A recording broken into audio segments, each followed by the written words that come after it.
In the previous video, Guy Crimson watched in disbelief as Rimuru pulled off the impossible, saving Velzard by fusing two opposing ultimate skills and rebirthing them as a god-class ultimate skill, King of the Ice God Cthulhu. He immediately understood this wasn't simple skill modification, but true divine creation, forming a power capable of interfering with world events from nothing, something only a god should be able to do. With Velzard safely restored, Rimuru wastes no time and instantly teleports everyone to Damargania, where the real battle begins. So now, let's continue the story. Chapter 2, Part 1.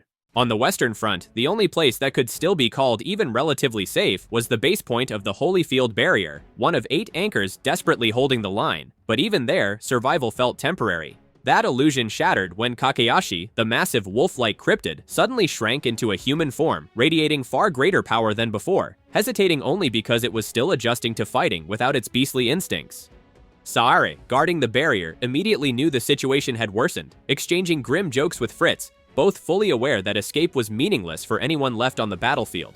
That reality was driven home when Sari confronted Glenda, a former ally who had once abandoned him, expecting her to flee again, only for her to return wounded but resolute, declaring that running no longer mattered and that what they did with their remaining lives was all that counted. She admitted her past betrayal came from being an empty puppet with no ideals, mocked their fear with cold confidence, and proved her change by walking alone back into the fight. Accepting her resolve, Sari and Gregory made their decision. Sari would push his body to the limit to sustain the barrier for even a second longer, and Gregory would guard him for just one more after that, because a single second could decide everything. When Kakayashi finished preparing and launched forward faster than sound, targeting Sari with terrifying precision, Sari understood why. High-ranking cryptids were intelligent, and killing him would collapse the barrier and seal humanity's defeat. Accepting death, he resolved to hold the field no matter the cost. But before the blow could land, Gregory charged forward, halberd raised, throwing himself between Sari and Kakayashi to keep his promise and buy those precious seconds, no matter what it took. Gregory charged forward fully prepared to die, not out of desperation, but because protecting Sari was the role he had chosen, calmly accepting death if it meant buying even a single second of time. Just as Kakayashi's claws came crashing down to end him, Gregory fully activated Steel Body and braced himself as a living shield. But at the very last instant, a violent black wind blasted Kakayashi away as Gobuta and Ranga struck, exploiting the monster's poor control over its new human body. Kumara immediately joined the counterattack, slaughtering Demon Lord Seed-class cryptids and unleashing her 8 serpent heads, violently turning the battle in humanity's favor. Gregory survived, grumbling that his resolve had been ruined, unknowingly earning the title of the Immovable Bastion, while desperately hiding his embarrassment at being saved at the very last second. On the southern front, the battlefield belonged to Ultima, because Suimu, unlike the other servants, had been rampaging from the very beginning, an overwhelmingly powerful yet unintelligent being whose evolution compressed its monstrous power into the form of a young girl. Ultima, in contrast, was visibly battered, her treasured outfit from Rimuru destroyed and her wounds slow to heal. Yet the true danger lay in her expression as her rage cooled into absolute calm, and she coldly declared Suiemu's death. When Benimaru's reinforcements arrived and nearly mistook Ultima for an enemy, the atmosphere of the battlefield shifted completely. Because from that moment on, Ultima was no longer buying time or holding the line. She was here to kill Suimu.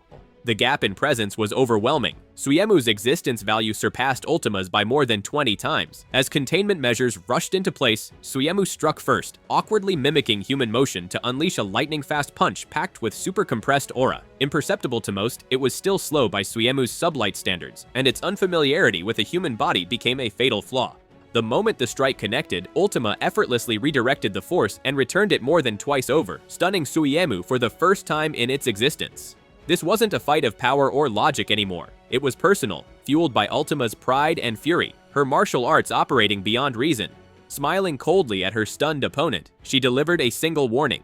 "I hope you regret making me angry." Luminous soared across the battlefield, repeatedly invoking Sanctuary Resurrection, absorbing all the backlash herself and hiding unbearable strain as she turned the entire battlefield into a full sanctuary, knowing the cost to her own existence was extreme but unavoidable. She monitored every front at once and saw just how close the war was to collapse. But even that fragile momentum shattered when the true calamity emerged. Ivaraje himself took human form, an existence beyond strategy or tactics, plunging the battlefield into despair, until a miracle broke through the hopelessness. Milim Nava's laughing arrival instantly restored hope. convincing Luminous that victory was still possible as reinforcements surged in. Yuki returned with the moderate clown troupe, Leon Cromwell rejoined the battle, Zelario and the Magus Order mobilized, and hero Chloe Aubert declared the final fight.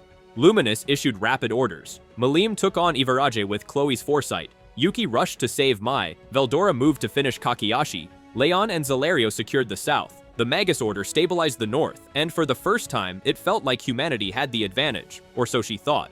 A sudden chill ran down Luminous's spine when she sensed a presence that should not exist, and when she turned, she froze. Floating before her was a man eerily similar to herself, as though he were her reflection.